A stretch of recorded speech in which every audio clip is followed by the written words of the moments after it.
الحمد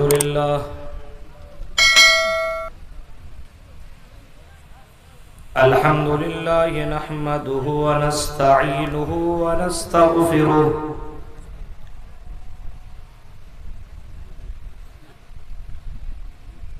ونعوذ بالله من شرور أنفسنا ومن سيئات أعمالنا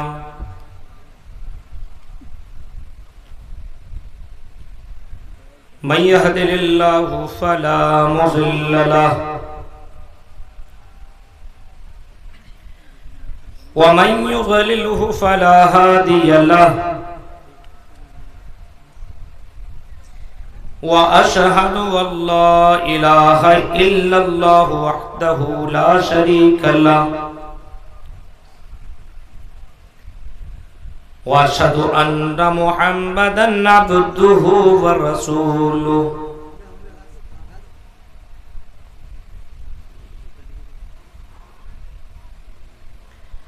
أما بعد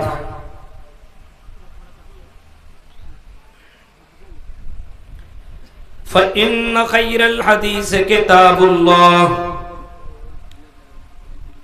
وخير الهدي هدي محمد صلى الله عليه وسلم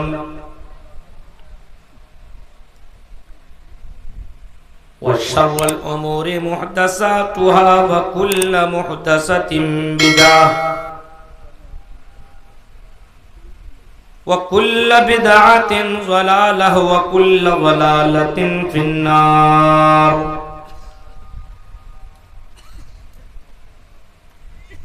أعوذ بالله من الشيطان الرجيم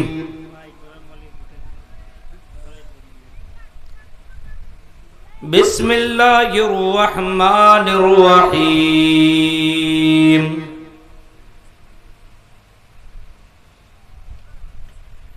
فوربك لنسألنهم أجمعين عما كانوا يعملون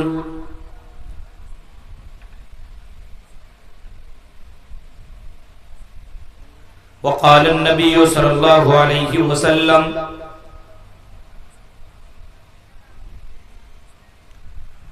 كلكم راع وكلكم مسؤول عن رعيته والأمير راع والرجل راع على أهل بيته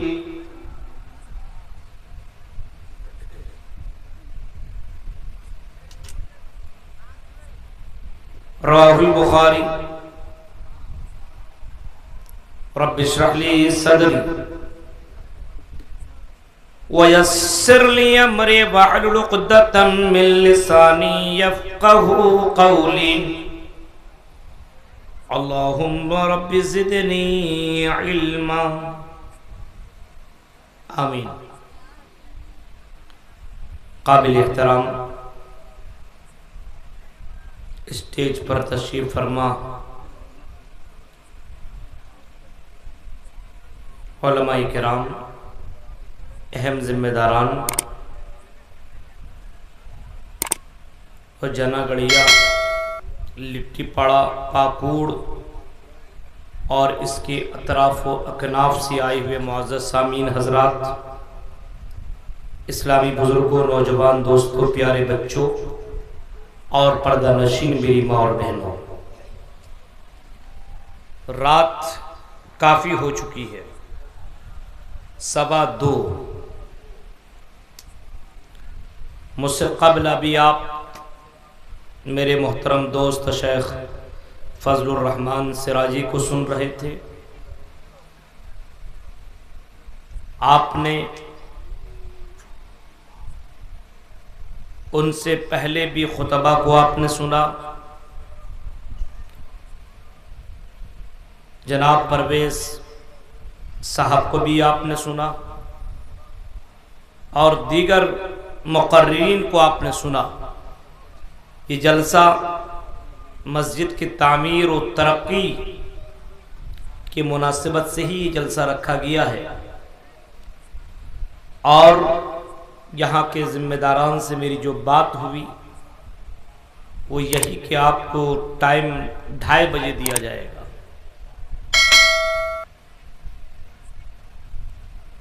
حالانکہ مجھے گھر بھی جانا بہت ضروری تھا. گزری ہوئی رات میں اڑیسہ میں تھا. میرا پروگرام جیلسور میں ایک جگہ وہیں پہ میرا پروگرام تھا اور پروگرام کر کے وہاں سے میں نکلا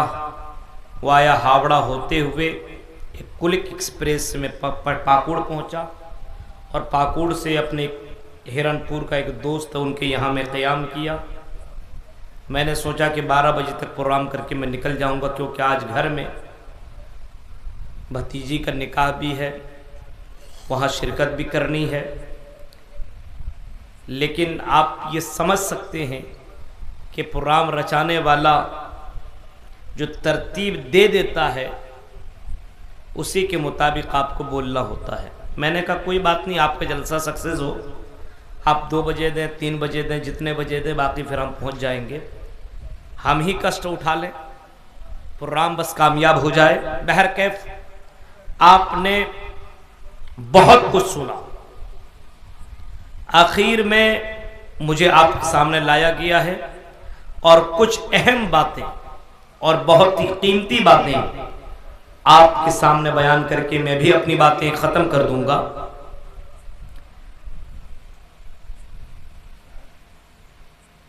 مسجد کے سلسلے میں یہ جلسہ ہو رہا ہے اور اس کے لیے آپ نے تعاون بھی کیا. ہم اللہ تعالیٰ سے دعا کرتے کہ بار الہ جن لوگوں نے مسجد کے لیے تعاون پیش کیا اللہ اس کی قربانیوں کو, ان کے تعاون کو اللہ تو قبول عطا فرمائے. آمین.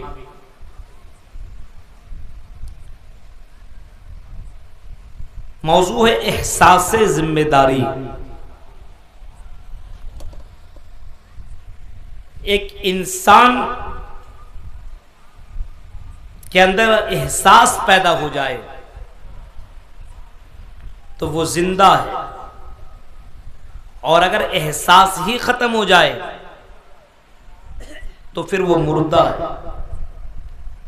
آپ کا یہ ہاتھ ہے اور اس ہاتھ کو اگر ہم ٹچ کر رہے ہیں اور آپ کو سمجھ میں آ رہا ہے کوئی ہمیں ٹچ کر رہا ہے تو آپ کا یہ اسکین, یہ آپ کا یہ چمڑا زندہ ہے. اور اگر اسکین کام ہی نہیں کر رہا, کوئی آپ کو ٹچ کر رہا, کوئی فرق ہی نہیں پڑ رہا, اس کا مطلب یہ ہاتھ, یہ اسکین, یہ چمڑا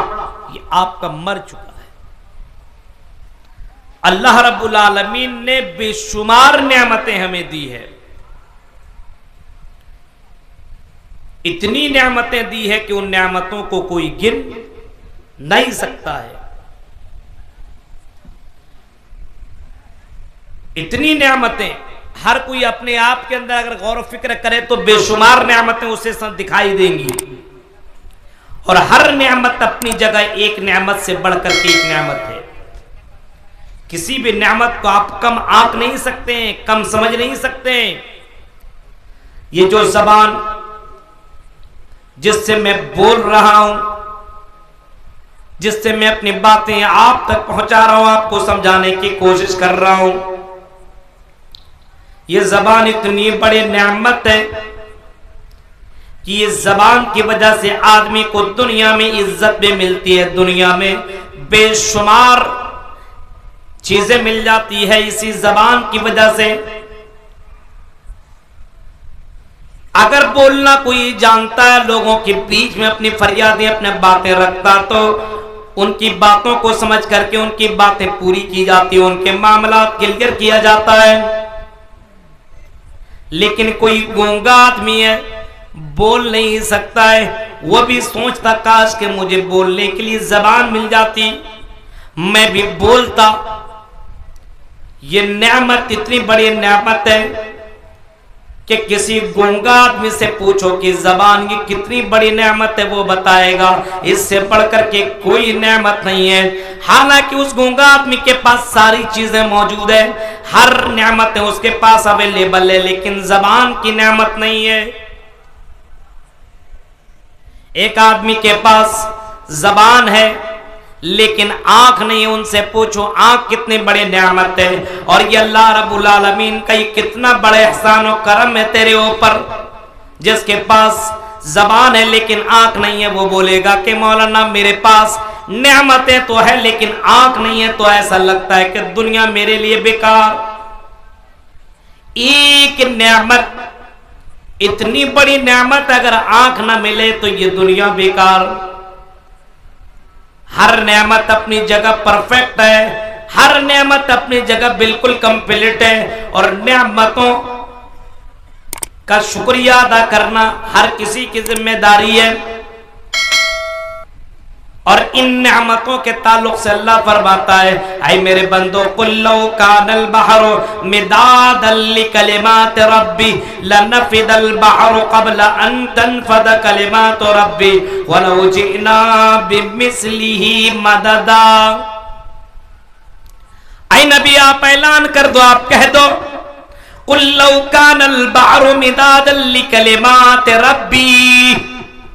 جو نعمتیں تجھے ملی ہوئی نعمتوں کو اگر تم لکھنا چاہو، شمار کرنا چاہو، کاؤنٹ کرنا چاہو، گننا چاہو، سمندر کے پانی کو اگر تم سیاہی بنا ڈالو اور دنیا کے جتنے بھی درخت ہیں ان کو تم قلم بنا ڈالو، یہ قلم ٹوٹ جائیں گے، ختم ہو جائیں گے، سیاہی ختم ہو جائیں گی، لیکن اللہ نے جو نعمتیں تیرے اوپر نچھاور کی ہیں یہ ساری نعمتوں کو تم لکھ نہیں سکتے ہو، شمار نہیں کر سکتے ہو، ان کا شکریہ ادا نہیں کر سکتے ہو۔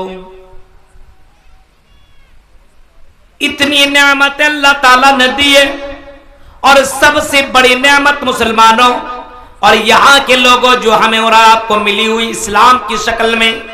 ایمان کی شکل میں، یہ اسلام کی دولت، یہ سب سے بڑی دولت اور یہ سب سے بڑی نعمت ہمیں اور آپ کو ملی ہوئی، اس اسلام کو ہمیں بچانا ہوگا، اس اسلام کی ہمیں حفاظت کرنی ہوگی، اپنے ایمان کی ہمیں حفاظت کرنی ہوگی، ہمیں اپنا ایمان بچانا ہوگا، ہمیں اپنا اسلام کو بچانا ہوگا۔ اتنی بڑی نعمت ہے کہ دنیا میں تو اس نعمت کے بارے میں تو پتہ نہیں چل رہا ہے، لیکن مرنے کے بعد جیسے آنکھ تمہاری بند ہوگی تمہیں اسی وقت پتہ چلے گا۔ اگر اچھا سچا مومن ہوگا، اچھا مسلمان ہوگا تو اس کے پاس جو فرشتے آئیں گے اس کی شکل صورت بھی اچھی ہوگی اور اس کی روح بڑے آرام سے نکالی جائے گی، لیکن اگر کوئی کافر ہوگا تو اس کے پاس جو فرشتے آئیں گے اتنے بھیانک چہرے والے ہوں گے کہ وہ شکل صورت فرشتہ کو دیکھ لینے کے بعد انسان کی روح کبھی ادھر بھاگے گی کبھی ادھر بھاگے گی، وہ روح نکلنے کے لیے تیار نہیں ہوگی، اس روح کو فرشتہ زبردستی نکالے گا، اور اس فرشتہ کو دیکھ لینے کے بعد انسان کی لیٹرنگ اور باتھ روم تک بھی ہو جاتا ہے۔ جو مسلمان ہوتا ہے اس کے لیے آسانی کے ساتھ مومن کی روح آسانی کے ساتھ نکالی جاتی ہے، اور اگر کوئی مسلمان نہیں صرف لیبل لگایا ہوا ہے، کافر ہے، گنہگار ہے، فاجر ہے، تو اس کے روح جو نکالی جاتی وہ منظر اگر میں بیان کروں میرے بھائیوں، منظر کہ اس روح نکالنے والے فرشتوں کو انسان اگر دیکھ لے تو انسان کی روح جب نکلتی ہے تلوے سے نکلتی ہے، یہاں سے آگے نکلنا شروع ہو جاتی ہے، پھر پنڈلی تک، پنڈلی سے آگے گھٹنے تک، پھر کمر تک، پھر سینے تک، پھر حلق تک، ایسے نکلتی چلی جاتی ہے، زبردستی اس کی روح کو نکالا جاتا ہے، روح نکلنے کے لیے تیار نہیں ہوتی ہے۔ ایک کافر اور فاجر کی روح اس انداز سے نکالی جاتی ہے، لیکن ایک مومن کی روح امام کائنات فرماتے ہیں جیسے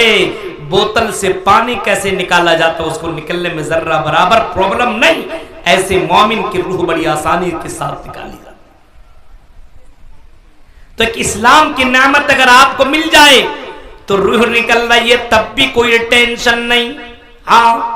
قبر کے اندر ڈالا جا رہا ہے، قبر کے اندر رکھا جا رہا ہے، اور جب قبر میں رکھنے کے بعد آپ میں واپس مڑ رہے اپنے گھر کے اندر آ رہے ہیں، جیسے قبر میں دفن کرنے کے بعد لوگ واپس مڑتے ہیں تو اس کے پاس دو فرشتے آتے ہیں، منکر نکیر جسے بولا جاتا ہے، اس کو آرام کے ساتھ اٹھایا جاتا ہے اور اس کو جنتی لباس پہنایا جاتا ہے، اور اس سے جب سوالات کیے جاتے ہیں اور جواب دے دیتا ہے تو اس کو جنتی لباس پہنا دیا جاتا ہے، جنتی دروازہ اس کے لیے کھول دیا جاتا ہے۔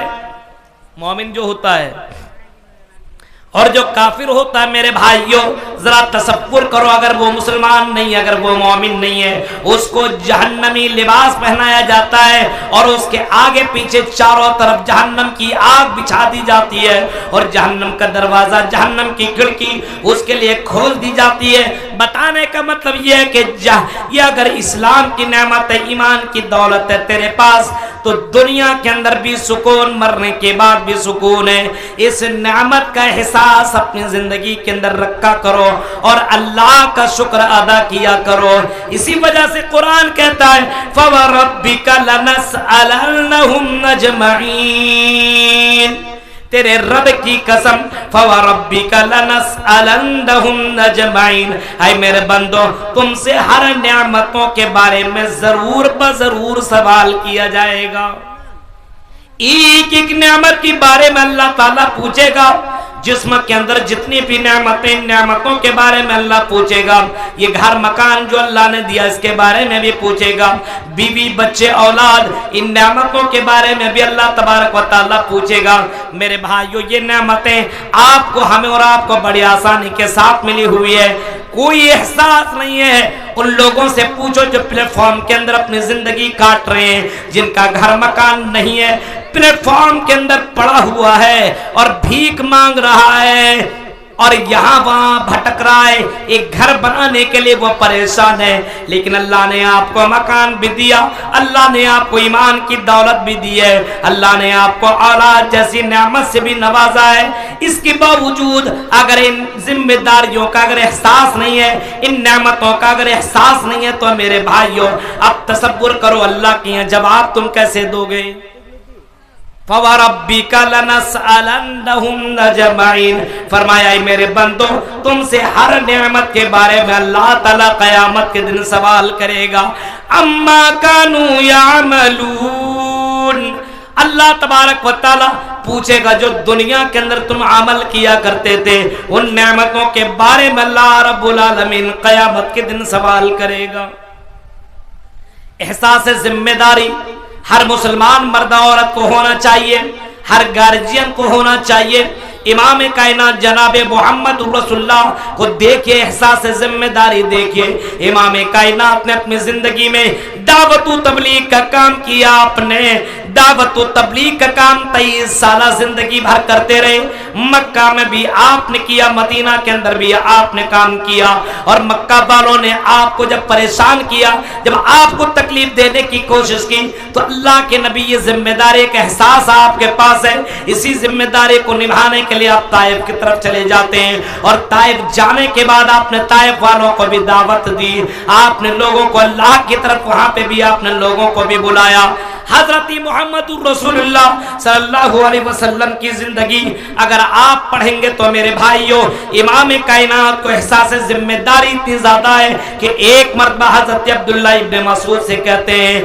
اقرا علیہ، اے عبداللہ میرے اوپر قرآن پڑھو، قرآن پڑھ کر کے مجھے سناؤ۔ حضرت عبداللہ ابن مسعود کہتے ہیں اے اللہ کے نبی میں آپ کے اوپر قرآن پڑھوں، ہاں آپ کے اوپر قرآن کروں، وہ اب قرآن پڑھو، وہ علیک انزل، جبکہ یہ قرآن آپ ہی کے اوپر اتارا گیا ہے، یہ قرآن تو آپ ہی کے اوپر نازل کیا گیا ہے۔ اے اللہ کے نبی یہ قرآن آپ کے اوپر میں کیسے پڑھوں؟ اللہ کے نبی فرماتے ہیں اے عبداللہ ابن مسعود سنو، مجھے قرآن دوسروں سے سننے میں بہت ہی زیادہ اچھا لگتا ہے، میں پسند کرتا ہوں کہ کوئی دوسرا قرآن پڑھے اور میں قرآن سنوں۔ یہ اللہ کے نبی کہہ رہے ہیں۔ اب حضرت عبداللہ ابن مسعود قرآن پڑھنے لگتے ہیں۔ سورہ نساء کی تلاوت کر دیتے ہیں، اور جب قرآن کی آیت کریمہ پڑھتے پڑھتے جب اس آیت کریمہ پر پہنچتے ہیں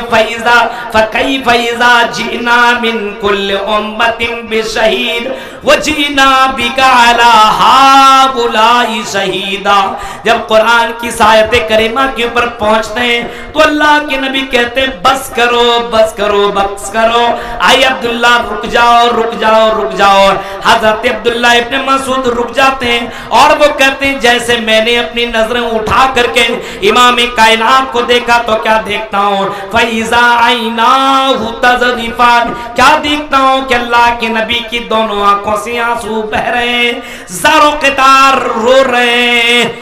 آپ کو جب میں نے دیکھا تو اللہ کے نبی صلی اللہ علیہ وسلم کو میں نے روتے ہوئے پایا۔ اللہ کے نبی کو احساس ہے جب ہر امت کے اندر سے گواہوں کو بلایا جائے گا اور اے محمد آپ کو ہر امت کا گواہ بنایا جائے گا، اللہ کے نبی صلی اللہ علیہ وسلم کو احساس ذمہ داری ہے کہ مجھے اللہ تعالیٰ قیامت کے دن جب بلائے گا مجھے گواہ کے طور پر تو مجھے جواب دینا پڑے گا۔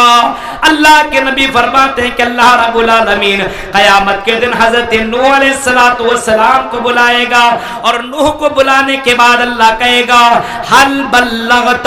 آئی نوح کیا تم نے میری دعوت کو، کیا تم نے میرا مشن کو تم نے لوگوں تک پہنچا دیا تھا؟ حضرت نوح علیہ السلام کہیں گے اللہ میں نے آپ کے مشن کو آپ کے پیغام کو میں نے دنیا میں پہنچا دیا، میں نے 950 سال تک دعوت و تبلیغ کا کام کیا،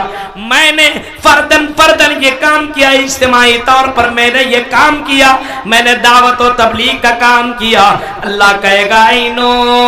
ذرا تم گواہ لے کر کے آؤ کہ تم نے یہ کام کر دیا ہے، پہنچا دیا ہے، کوئی گواہی دینے والا ہے بتاؤ۔ حضرت نوح کہیں گے کہ میری امت سے پوچھ لو، امتیوں کو بلایا جائے گا اور حضرت نوح کی امت کو پوچھا جائے گا اے نوح کی امت یہ بتاؤ کیا تمہارے پاس کوئی نبی آیا تھا، کیا تمہارے پاس کوئی ڈرانے والا آیا تھا، کیا تمہارے پاس کوئی سمجھانے والا کوئی رشی منی آیا تھا؟ نوح کی قوم جواب دے گی اے اللہ اے رب ہمارے پاس کوئی ڈرانے والا نہیں آیا تھا۔ نوح کی قوم انکار کر دے گی۔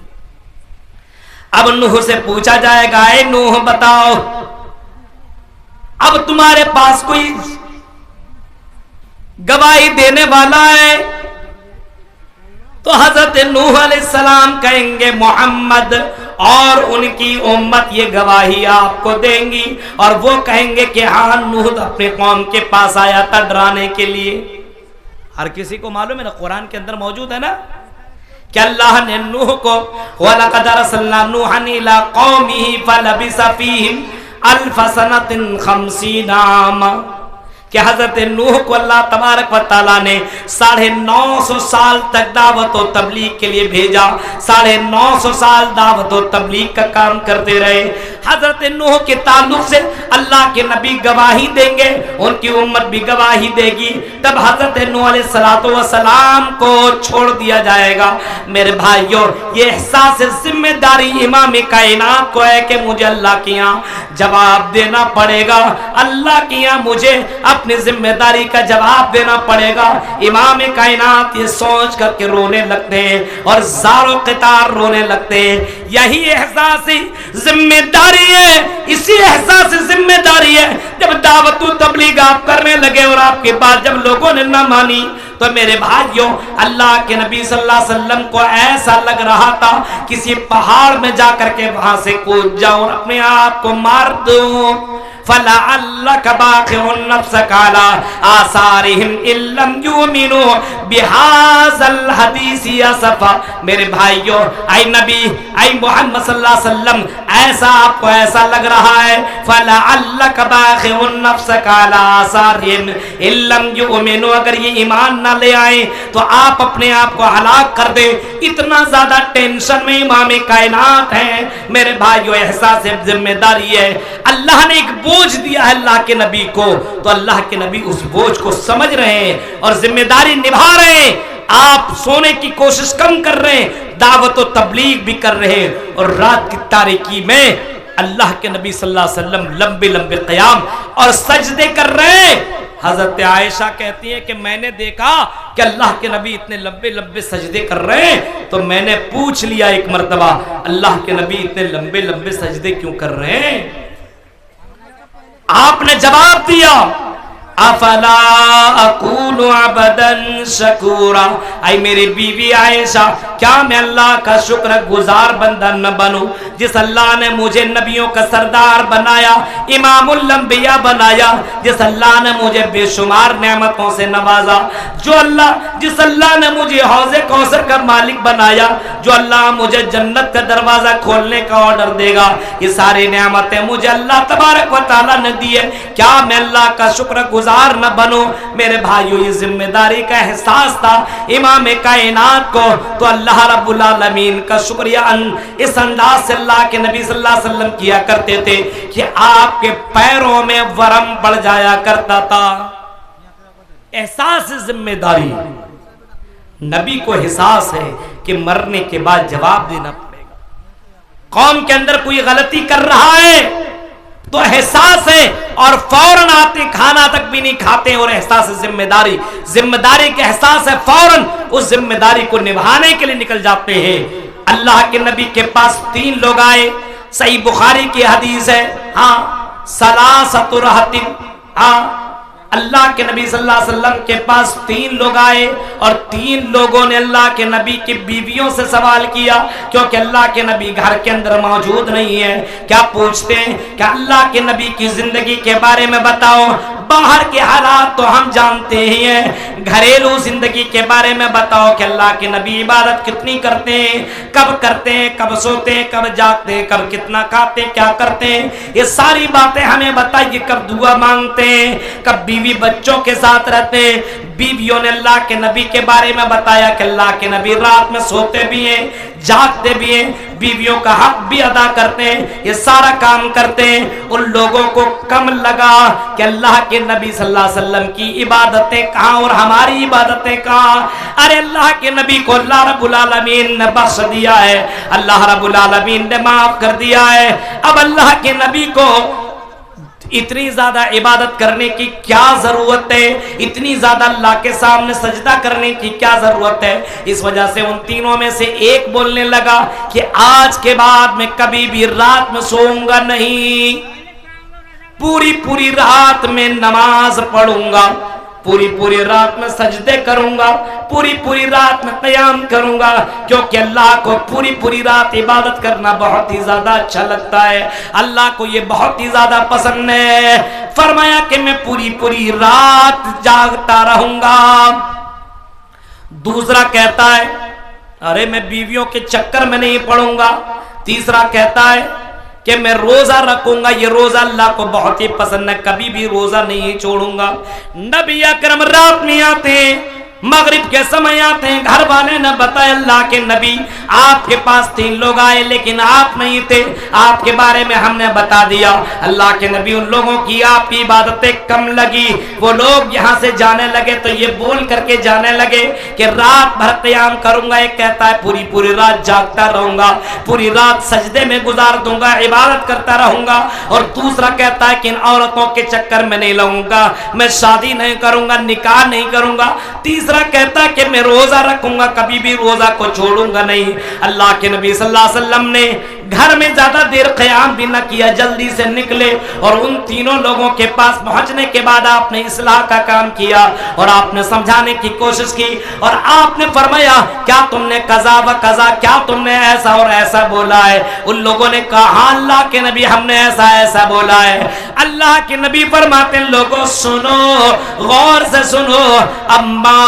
سنو، انی اخشاکم للہ واتقاکم اللہ، اور لوگوں تم میں سب سے زیادہ ڈرنے والا جناب محمد رسول اللہ ہے، سب سے زیادہ تقوی اختیار کرنے والا اگر کوئی ہے تم میں تو جناب محمد رسول اللہ ہے۔ اللہ کے نبی کو دیکھو، اللہ کے نبی رات میں قیام بھی کرتے اور سوتے بھی ہیں، اللہ کے نبی صلی اللہ علیہ وسلم نکاح بھی آپ نے کیا ہے، بیویوں کا بھی حق ادا کرتے ہیں، بچوں کو بھی ٹائم دیا کرتے ہیں، گھر والوں کو بھی ٹائم دیا کرتے ہیں۔ آپ نے فرمایا کہ میں روزہ بھی رکھتا ہوں، افطار بھی کرتا کرتا ہوں، یعنی روزہ چھوڑ دیا بھی کرتا ہوں. ایسا نہیں کہ محمد ہونے کے ناطے، نبی ہونے کے ناطے کنٹینیو عبادت کرتا چلا جا رہا ہوں، ایسا بھی نہیں ہے. آپ نے فرمایا سنو، من غش،